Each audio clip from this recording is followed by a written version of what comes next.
Hi there, Phil Simborg again, and we have another position from the Chicago Chouette that most of us got wrong. I think I got this one right, though, but there was quite a discussion in the Chouette, and lots of people got this wrong.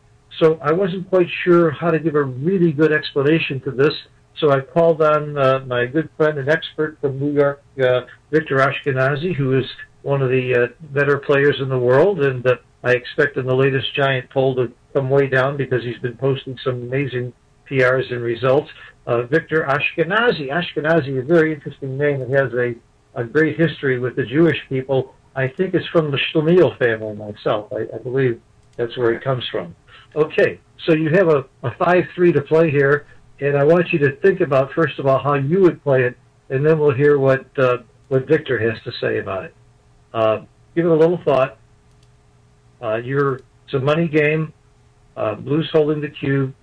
You have a 5-3 to play. Of course, this is your inner board over here.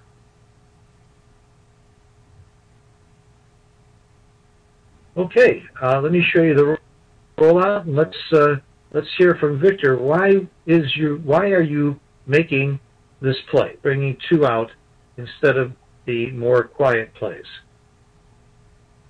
Yeah, that was. Hi everybody, Victor.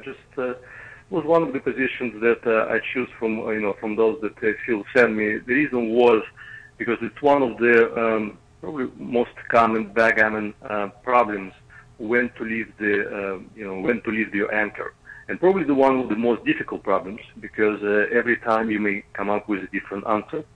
And in this one, when I look at that, what I see here is. When I analyze blue position, I see that they're pretty strict, and they have 3-point board, with some potential, but they have 2 checkers on the 24-point, and 3-5 number that we roll almost screams to me to run, because if we do that, we leave just a single ace shot, blue plus additional 6-4 to hit from the 24-point. And even if they're all ace, unless it's a double ace, we will have 3 slots to come in the blue's point, and probably blue position will not be much better than it is now because if they hit with the ace, I mean we can imagine if it will be something like 1-4 or 1-5 or 1-3. Blue wouldn't have that many good options with the second number to play, second to ace. And we probably will be looking at really disjointed blue position, even with the checker on the roof. Would have a good chance to come in and maybe do more damage in next rolls.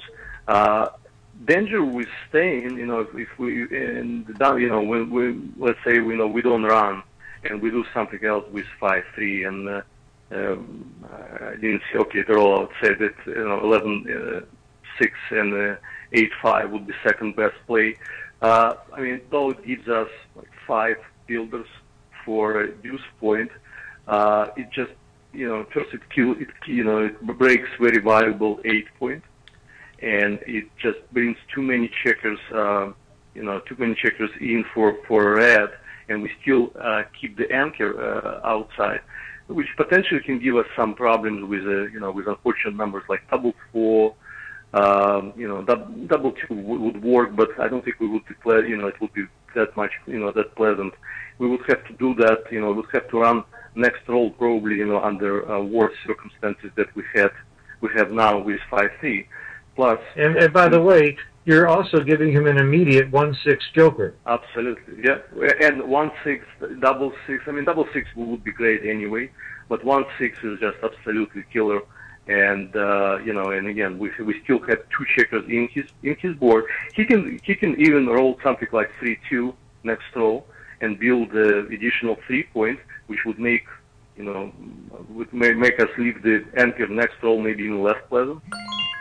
Like I said, the blue position is just disjointed enough and not consolidated enough for us to be scared at this time.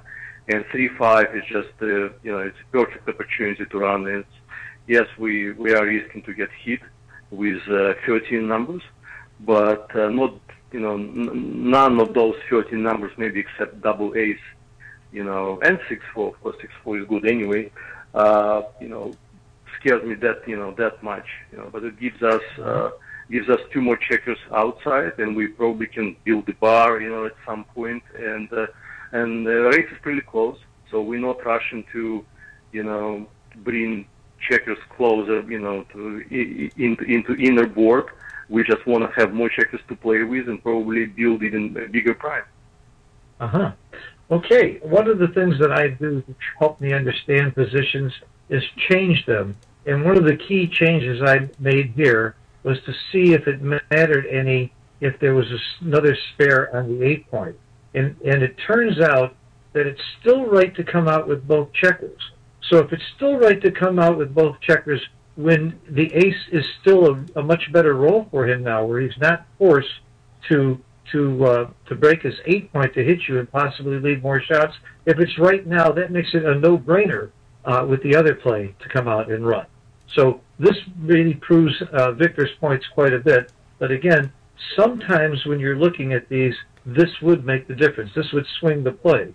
But if you did an analysis of this play and you came to the conclusion that this play is correct, and you can pretty well believe extreme gammon 99% of the time it's going to be right. So find a way to believe this play, and then when you see a play like this, it's a no-brainer. It becomes very, very easy to make that play. Victor, anything else? Yeah, and Phil, probably, if you want to create the position from this, that would be breaking point. I think the way to go is to build a blue point much stronger. I mean, if you build additional 3 point, I think it will be much closer. I mean, it's because it's much scarier to run now. Yeah, it's a lot scarier to run now. And the other thing now also, I think it will be close, but no, I don't think so. Maybe running is not right anymore. I would bet against running for another reason, aside from that it's scarier if you get hit. Blue has less time to play here. Absolutely. With these checkers here, and it's more likely that if I wait, he's going to be breaking this point before I have to do any breaking. So for that reason, I'm staying. Let's find out. I could be wrong. And also, let's not forget that cube is given and blue gets more gammons, when red runs now. Now notice when I hit plus plus, I got a 4-ply answer. That's not good enough for me. I won't live with 4-ply. But plus plus makes it very, very clear that staying is now right for the reasons that both Victor and I said. There's less timing, and it's much more dangerous to get hit with the 1 now. Now, again, we can find out some other things. Let's play with this. It's still the number of hits. I don't think it's quite as scary, but I still think, no, this wouldn't change it that much. I guess you have the same number of hits and the timing. So that wouldn't change it. I think you're still going to stay. Let's see. Yeah, you're still staying by quite a bit. I mean, more probably closer would be if you had ace point instead of 3. So you would have ace and deuce made instead of 3 and deuce. That would be closer. That maybe would be closer to board. I mean, not with extra checker on the 5 probably, because if you play, that's still less time. Maybe we're trying to find a breaking point. I like what you're doing. You're trying to find a place where, when you find the tipping point, then you understand exactly what makes it swing one way or the other. But the